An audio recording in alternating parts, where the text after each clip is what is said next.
This is not Bob Staunton, genius broadcaster and throat-clearing phlegm spitter. Are you intelligent? If not, then subscribe and like the Tommy Boyds Shrine YouTube channel. And now Frankenstein. Is it a monster? Is it a monster? One Halloween I got dressed up in a PVC Red Devil woman's outfit with a latex bra and edible panties.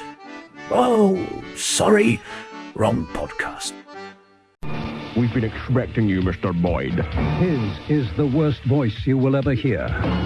Will he offer me his teeth? The Tommy Boyds Show will teach you nothing. Nothing. Always read the label. Nothing but iniquity and wickedness. If you really bug me, then I'll say goodbye.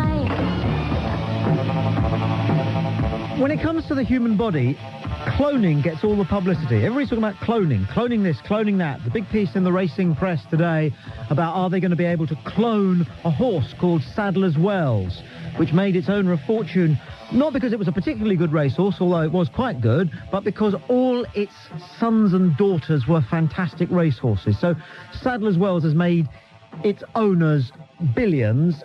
And what they've done is they've taken a sample from Sadler's Wells before it died.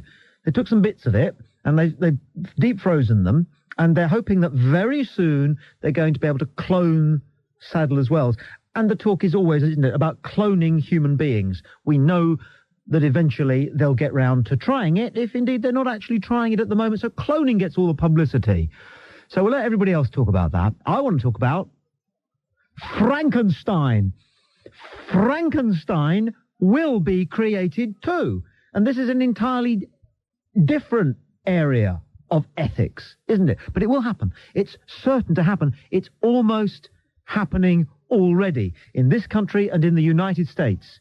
In the United States, I read yesterday, in December 1986, a Pittsburgh surgeon, Tom Startzel, transplanted, listen to this, the small intestine, liver, stomach, kidneys, pancreas into the body of a gunshot victim. This means that almost the entire body cavity of this patient used to belong to somebody else. They do hearts and livers, don't they? And they're talking about doing heads. Or is it bodies? I mean, if you sever somebody at the neck and you attach the living head onto the living body, I mean, who are you? Presumably you are, or it is, the what used to be the head, isn't it? I think it is. So you won't get a head transplant, you will get a body transplant. That means that we are weeks away from being able to make a new human being out of all the bits that are left when people die young and well of something just affecting the head or the heart or whatever. Okay, so Frankenstein, which was originally just an exercise in wordsmanship, penmanship, by the wife of a famous poet to prove that women could write, Frankenstein will happen. Maybe not this year, maybe not next year, but in our lifetimes, there will be a Frankenstein walking the streets of Coventry, ploughing the fields in view of Harrogate, walking through the heather overlooking Loch Lomond. There will be men and women who are assembled from the bits left over from goodness knows what, RTAs, brain hemorrhages, whatever. Doctors will do it because they can, and then they'll ask us to sort out the morality of it. So let's do that this afternoon. Free call 0500 10 53 89. When we make a Frankenstein, and I think it's a good idea to put in your mind a mental picture of the chap in the original movie played by Boris Karloff, okay? It'll just help with the colour of the thing. If you remember, he was about 6'8". He had pretty vacant eyes. He wasn't able to speak because the brain that was put in his head had lost all its memory. It was able to carry out fundamental motor functions, but the it, because it wasn't a he, or was it a he, had to learn everything from scratch, learn how to speak, learn how to play, learn how to eat, if you remember. Now, free call 0500 1053 89. Let's crystallise the question. Let's crystallise the entire issue into one question, shall we? Okay. Frankenstein has been created. Let me ask you, listening, this question. Do you think he's entitled to a disability sticker for his car? Because I think that sums up the whole debate. Free call 0500 1053 89. Let's assume they've made a Frankenstein. Let's assume he drives a Renault 5. Is he entitled to a disability sticker? And I think the entire cascade of moral issues can be condensed into that single pot. Would you give him a disabled sticker? I would, as long as he was only driving a Renault 5. Free call 0500 1053 89. He hasn't got a soul, or has he? Christians, please. Calling Christians everywhere. If you assembled a human being from dead bits, would it have a soul? Is it an it, or is it a he? Would you, Christians, allow Frankenstein to go to church and pray to your God? Would your God recognize Frankenstein?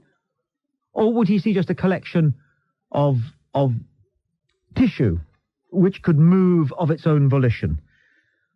And when he dies, would Frankenstein go to heaven? Free call 0500 1053 89. Would you let him vote? How would you calculate his age?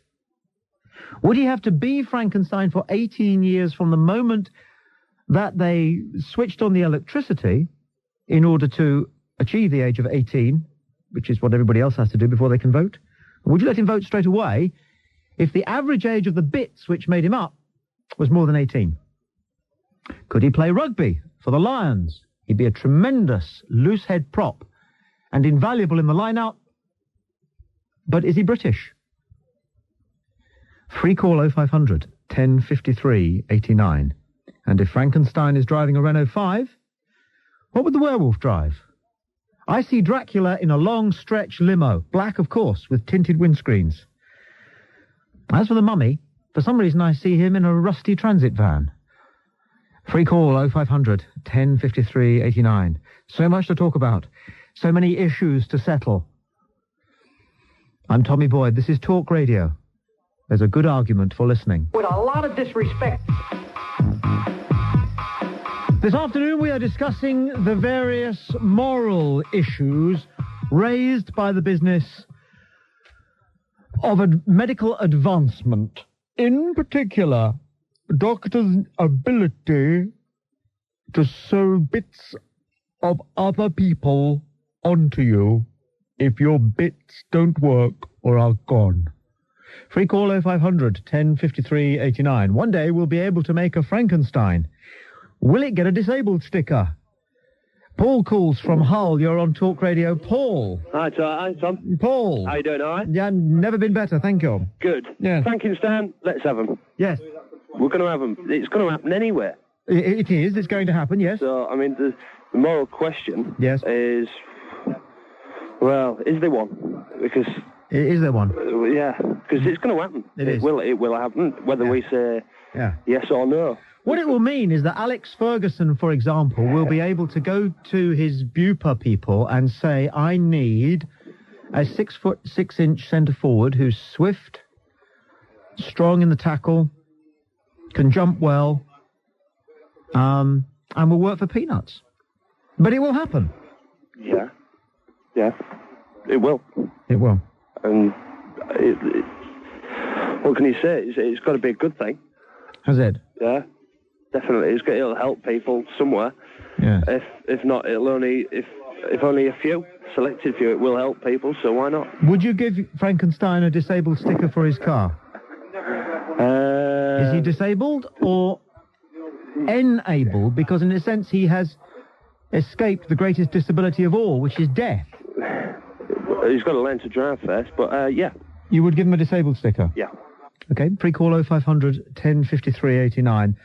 Alex is on the line now from Birmingham. Alex, you're on Talk Radio. Good afternoon. How you doing? Sir. Yeah, I think Frankenstein deserves a disabled badge on his car, and I think he deserves all the disabled benefits as well. because it's not his fault, you know. He just sort of gets put together and he's dumped here. I mean, if he expected to get a living himself, nobody else can understand what sort of person he is. I mean, nobody else is born via, you know, a mother. But in order to be entitled to a disabled sticker and disabled benefit, surely he has to demonstrate that he is entitled to full citizenship. Yeah. How would you do that, though? Well, would you accord him that status? Is he a full citizen? Well, maybe you could teach him to read and write and... Is he any less of a citizen than you because he arrived as he did and you arrived by the absolute accident of the sperm which made it when you were conceived, Alex? Yeah. I mean, that's a pretty arbitrary set of reasons. But I mean, to me and you, Tommy, it's not rude, but to, you know, other people who I know, not mentioning no names, but no, I think Frankenstein deserves as much. He does. Can I ask you a question? Yeah. Have you ever wondered whether you'd be a different person if a different sperm had made it first to the egg that turned out to be you? I've never. Well, I suppose I have done once or twice. Yeah, when I was taught sexual education at school. But would you be a different person? Oh, I can be a different person. I've got a split personality anyway. Well, we're doing mental illness on next Tuesday, so okay, stay next listening. Tuesday, I'll remember that. Yeah.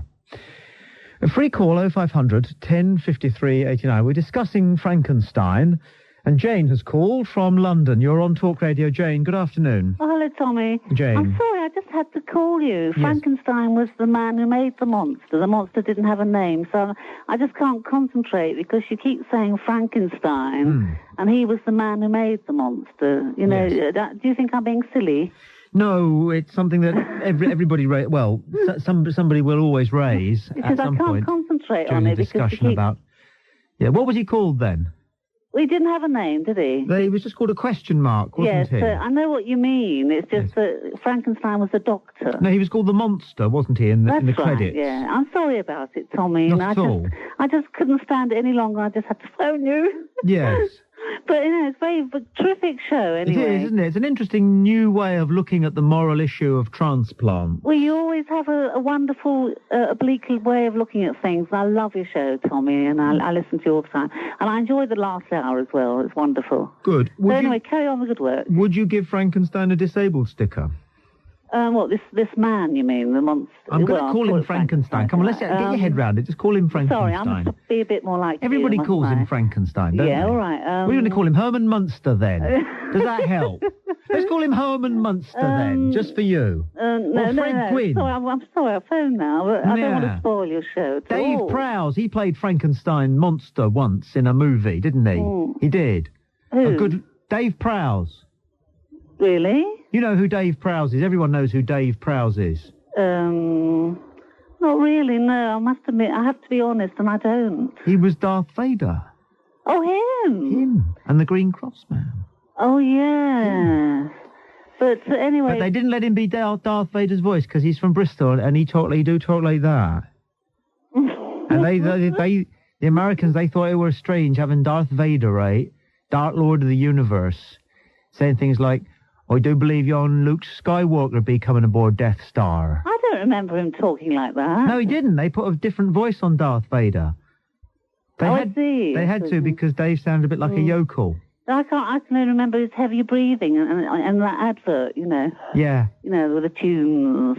But, yeah. This question about would you give him a sticker? I probably would. You would? Yeah. I would, because he couldn't walk. Did you see the film? He couldn't walk all Yes, that's right. He, I can't remember. I haven't seen it for such a long time, but he couldn't speak, and I remember that scene. He couldn't get about, could he? Yeah. And it would have taken him ages to get his shopping from the... And it was so sad at the end, wasn't it? You know, when he died at the end and fell off the roof or something, wasn't it? Oh, but he didn't die. What? He didn't die.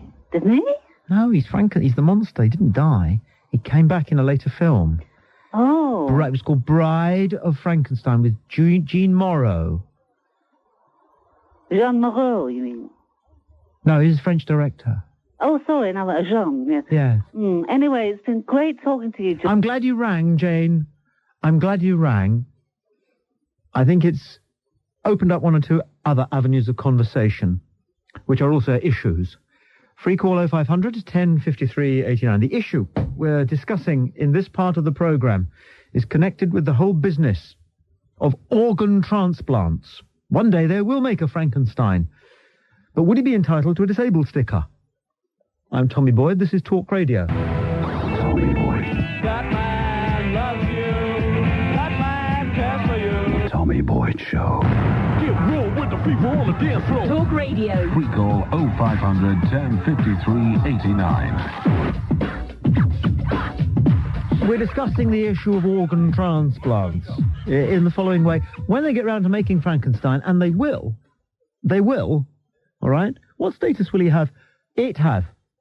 Will it be entitled to a disabled sticker? I mean, he works perfectly. He functions perfectly. The only thing he's short of is a soul, or is he?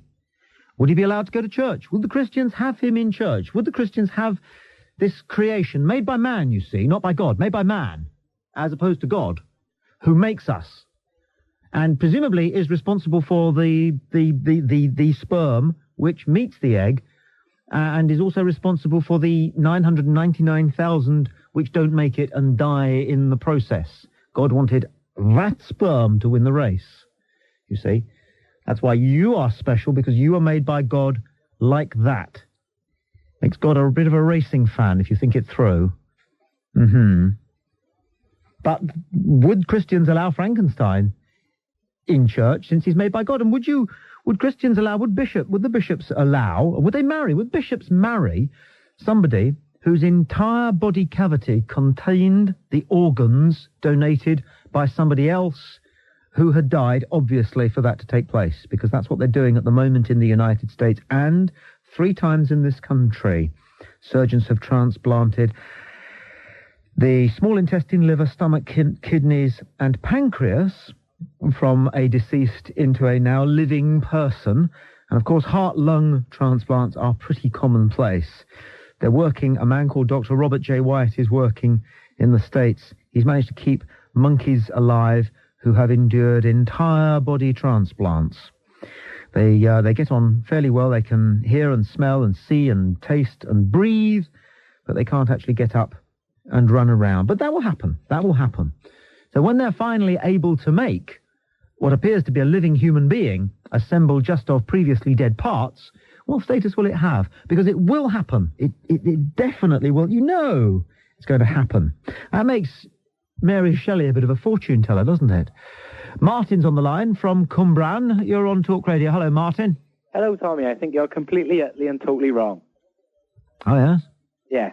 I don't think they'll make another be able to make a Frankenstein. Why not? Because you can't breathe life into something. Yes, you can. They're doing it all the time. They can't actually take all dead things, put together and make it be alive. Because otherwise they make dead people come back to life. That's what they will soon be doing. I think they might be able to make a RoboCop or something like that. 50 years ago, they would have said nobody can take a dead heart from a dead person and put it in a living person and make it beat for 20 years, but they do easily. Easily, don't they? People who die then? Why didn't they bring everyone back to life? Well, that isn't the issue. What you have to be able to do, Martin, and one day you'll be able to do this, is step back and take an overview. Look at the curve of history and then project that forward into the next, well, in this case, I think, a matter of 3 to 5 years. They'll be able to make a completely artificial human being from bits left over. They will. Well, maybe with computers and things like that, like a RoboCop. Yes. They'd use sort of half a human, half a robot. Yes.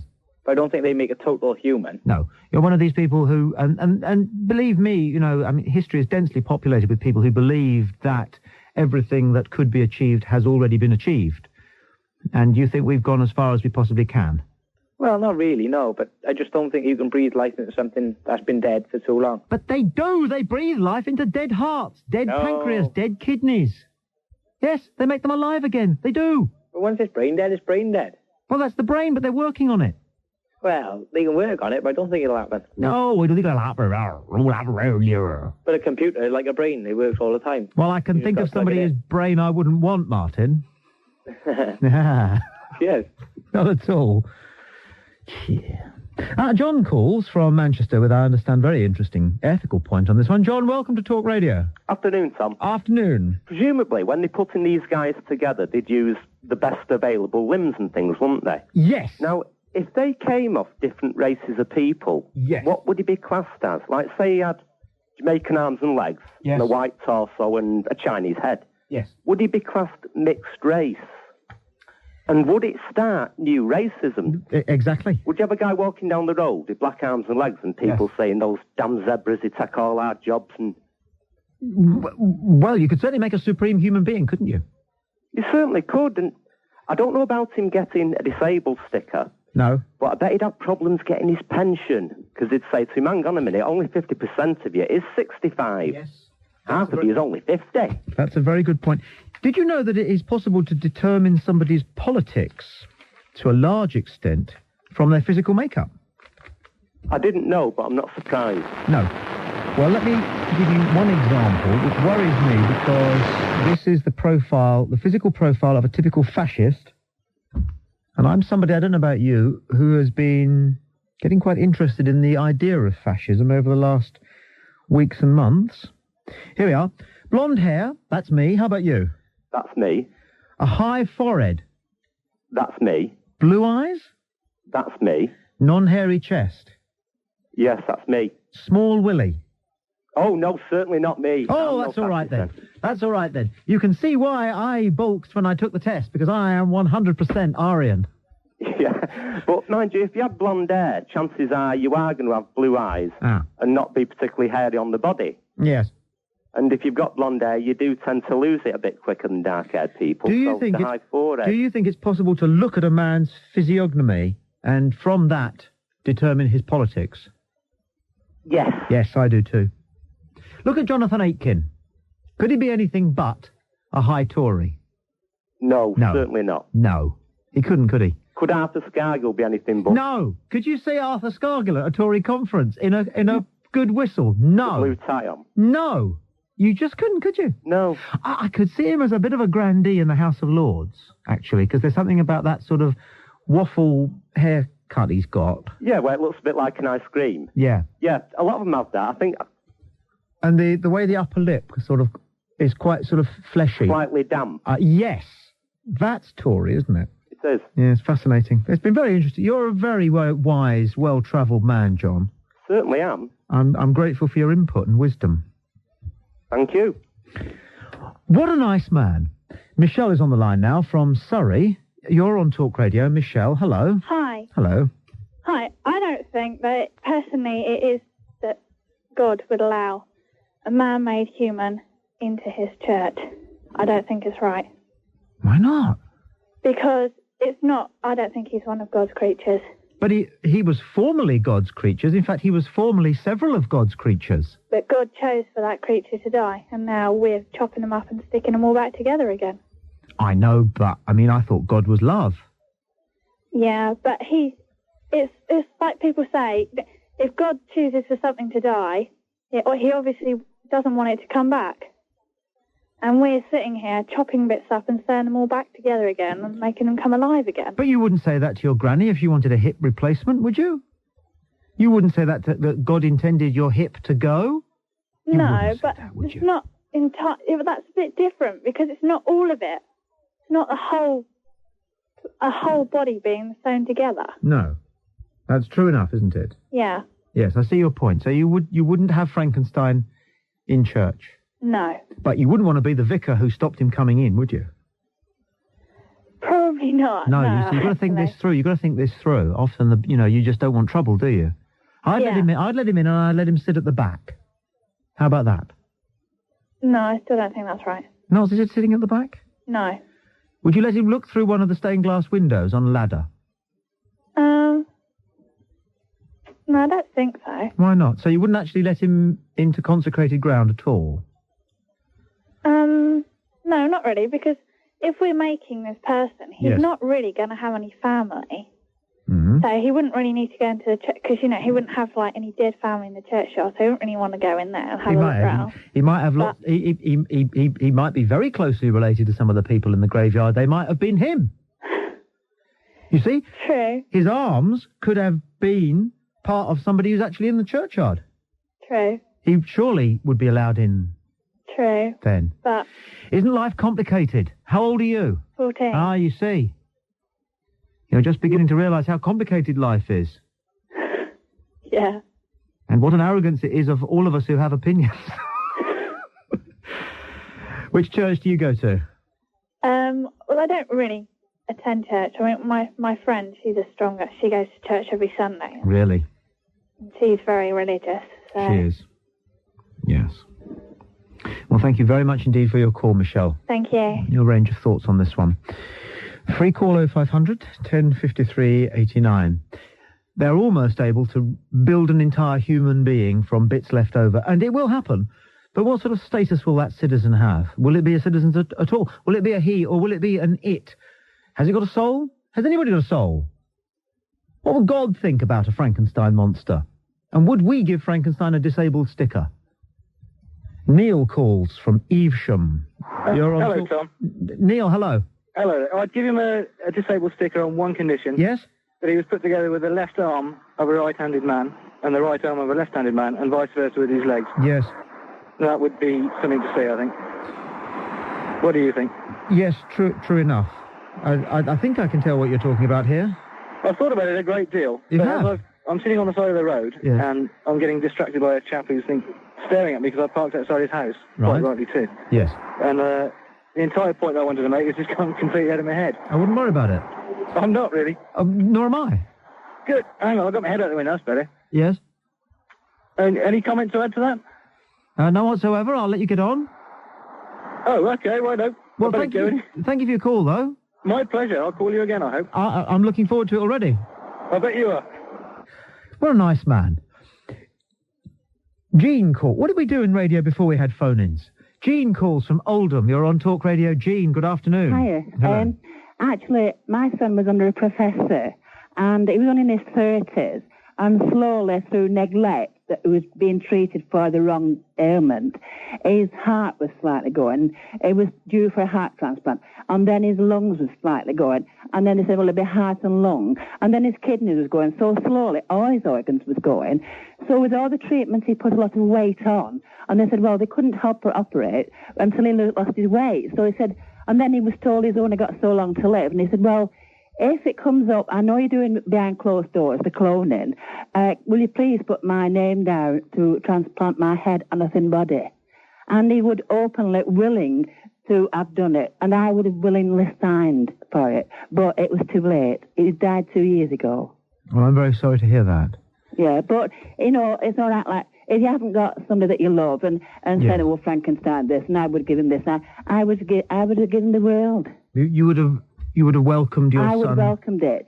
At least, even if he'd been in half a robot, he would have been here. And everybody loved him. Yes, he'd have been entirely himself except, well, from the neck up. That's right. But somebody else from the neck down. That's right. And you would have been happy with that. I would have been happy to have him than dead. Yes, and you had this conversation with the doctors before he died. Yes. In fact, I offered a lung when it just was a lung at the first. And they said, well, they can't take it off a live person. It's got to be a dead person. But they sent his notes all to Pathworth, Newcastle, all over, and they wouldn't even look at him. They just read his notes. But there was talk about the cloning then. And he told the professors, you know, I would willingly have it done because he'd already been told he'd only got 12 months to live. But he didn't live the 12 months. Well, I'm very sorry that your story ended so sadly, but I'm nevertheless grateful for the light that you have shone on this discussion. Yeah. Jean, thank you for your call. Thank you. Simon is next. He calls from Northampton. Simon, you're on Talk Radio. Good afternoon. Hello, Tommy. Simon. Yeah, you're saying what place in society would he have if say Frankenstein was made?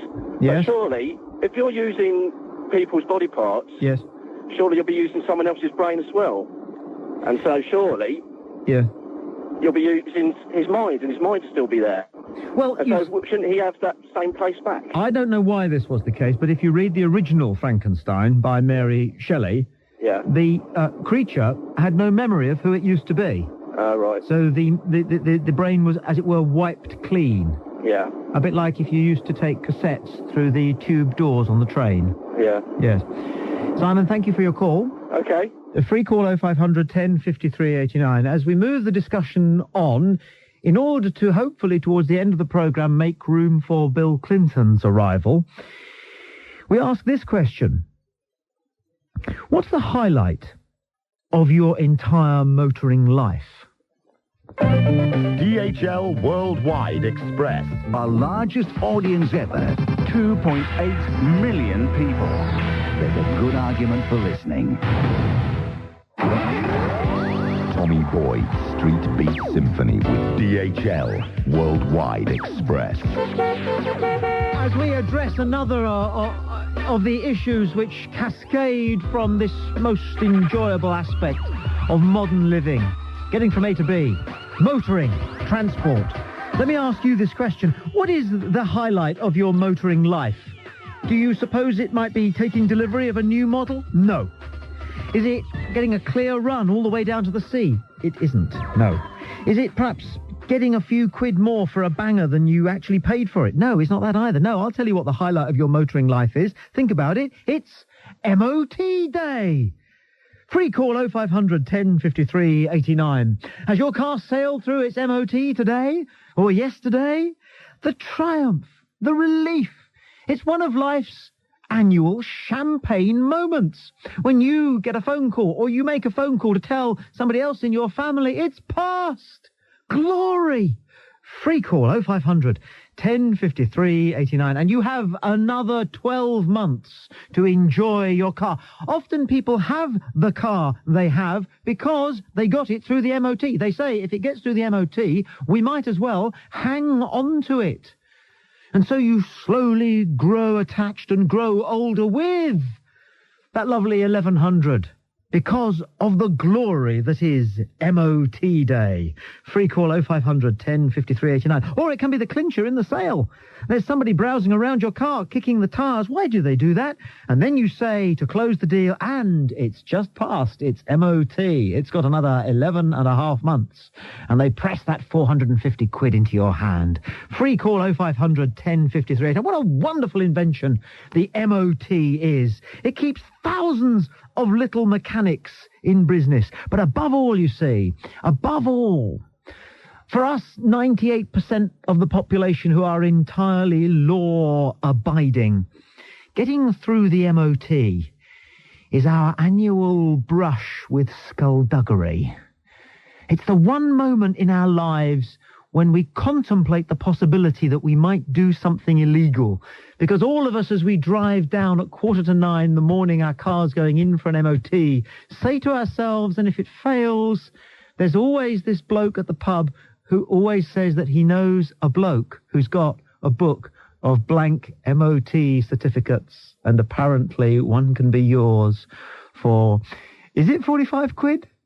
That's what they say round my way. Free call 0500 10 53 89. Let's celebrate the highlight of your motoring life, MOT Day. I'm Tommy Boyd. This is Talk Radio. There's a good argument for listening.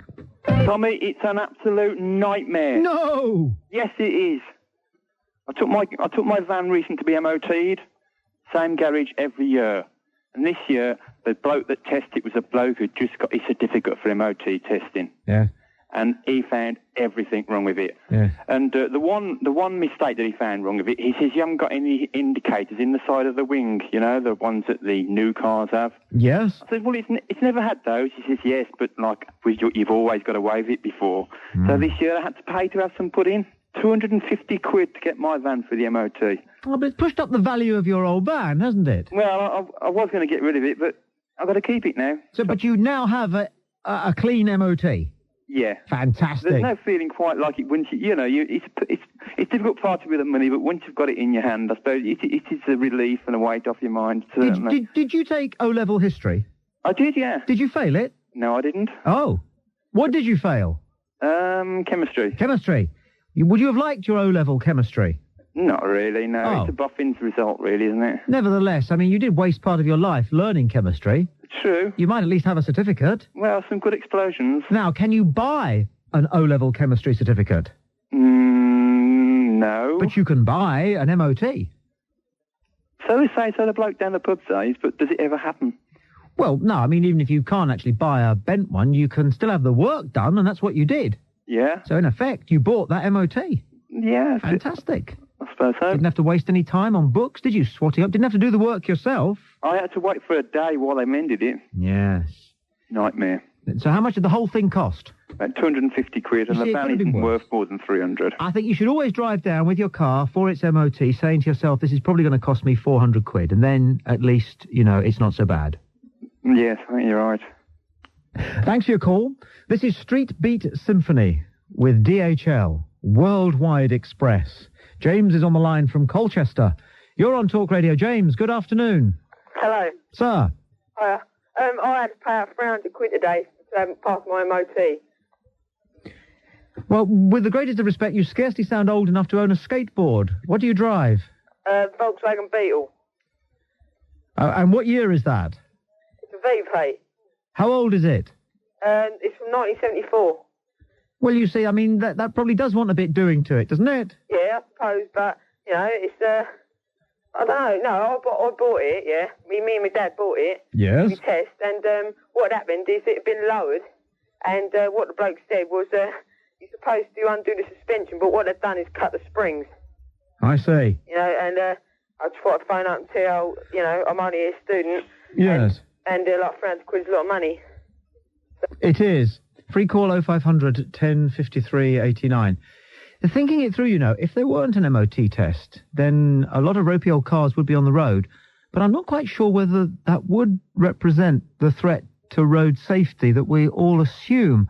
I don't know how many road accidents in the past, before there were MOTs, were connected with the quality or lack of quality of the cars on the road. I always think, don't you, that it's generally human error, either negligence or deliberate, that's responsible for most road traffic accidents. Free call 0500 1053 89. And if more people had to get rid of their cars because they weren't up to it, rather than do cosmetic work on them to get them through the MOT, maybe more people would buy new cars. Maybe we'd still have a car industry in Britain. Did the MOT test kill off British Leyland? Never, just occurred to me. Free call 0500 1053 89. Dave is on the line from Suffolk. Dave, you're on Talk Radio. Good afternoon. Hello, Tommy. Dave. The second time I had a car that passed the MOT, first time without any work being done to it. We rushed over on Saturday lunchtime to get the tax put on it. I actually took the proper documents for the first time. I never had to come back for any documents at the post office. Got the tax put on it, ready to go. 6 o'clock the next morning, the police knocked on my door. The car had been stolen and dumped with the clutch burnt out. There. And they say there's a God. Well, that was it. It was elation one day, and then a rude awakening Sunday morning. Yes. Still, that was my story. You know, It's only happened twice that a car sailed through the MOT with not any work being spent on it.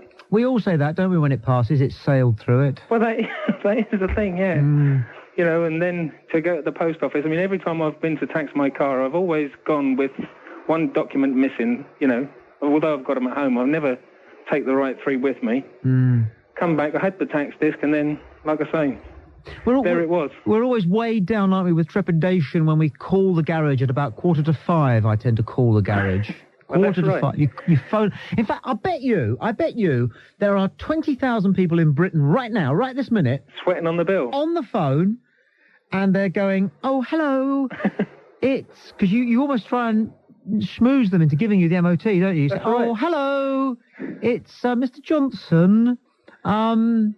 Mine's the Vauxhall, the green one, in for its MOT." And then there's a silence. Oh, that's right.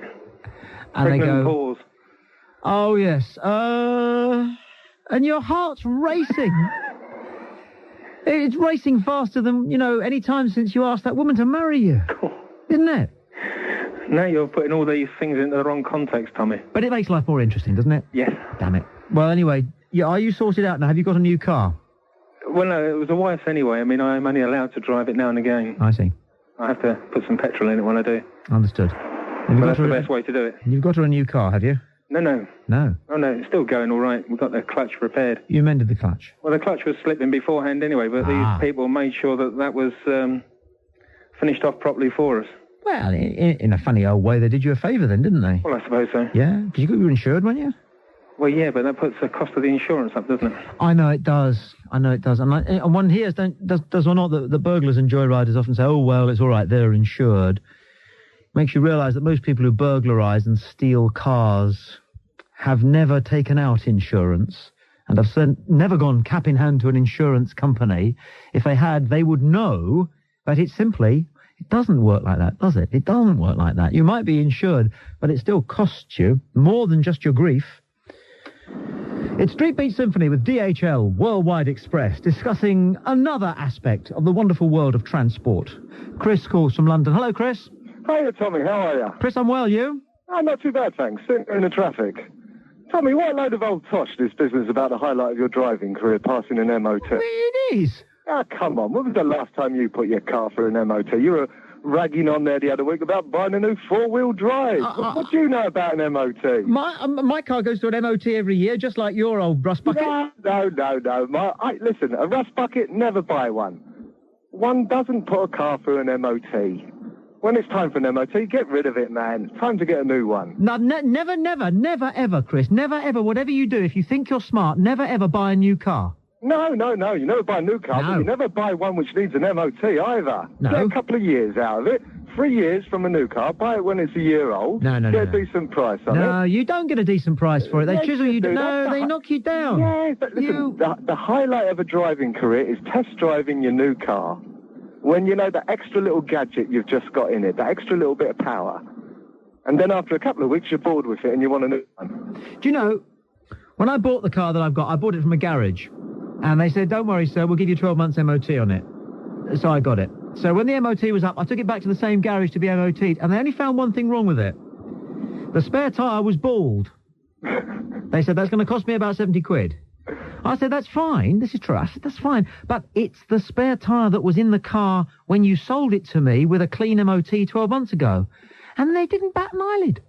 They just said, oh, I see, sir. Oh, well, in that case, then we'll replace it for you. Well, there you go. Prove my point. Why bother going through the MOT? Get rid of the car. Yeah, there's a lot of skullduggery goes on, isn't there, though? There is. Tell me, listen, did you put the front bull bars on that four-wheel drive of yours? No, we're still thinking about it. Don't do it, man. It's a waste of time. You don't want to be a poser. I do. All men do. Everyone does. Everyone wants to pose. Everyone wants people to gasp as they walk past. Street Beat Symphony with DHL Worldwide Express. John's on the line from South London. John? Yes, mate. Welcome to Talk Radio. Yo. Yeah, my wife necked me silly for weeks, and I said it's not due until August. And we come home on the Sunday after having a trip out in the country. She said, look, you're 5 weeks out of date.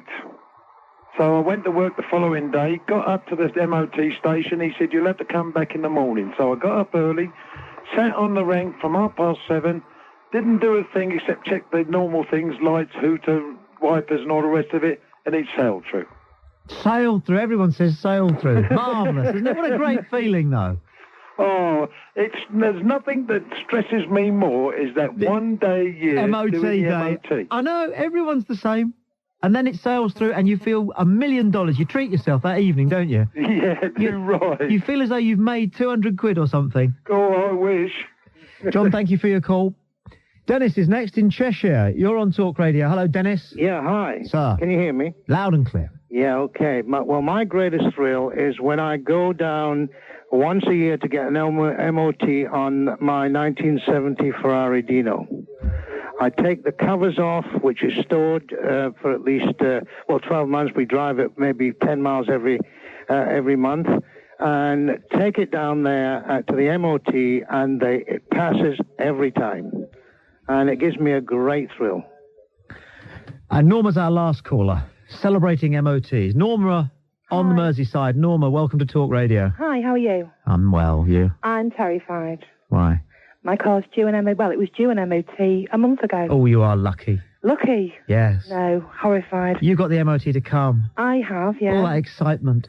But you've commented about expect 400 quid. Yes. I like it. Because I'm going to say to my husband tonight, I still haven't took the car for an MOT, but I'll need 400 quid. Yeah. And then I can have the rest, whatever it doesn't spend on it. Norma, thanks for your call. Free call 0500 10 53 89. I'm Tommy Boyd, Street Beat Symphony with DHL Worldwide Express. This is Talk Radio. This is definitely not Bob putting a funny voice on. click like and subscribe to the Tommy Boyd Shrine YouTube channel, and we may get more Bob Staunton. Now, if you'll excuse me, I am going to stick laxatives in Tommy Boyd's coffee. If he won't call it quits, I'll make him strain with the squits.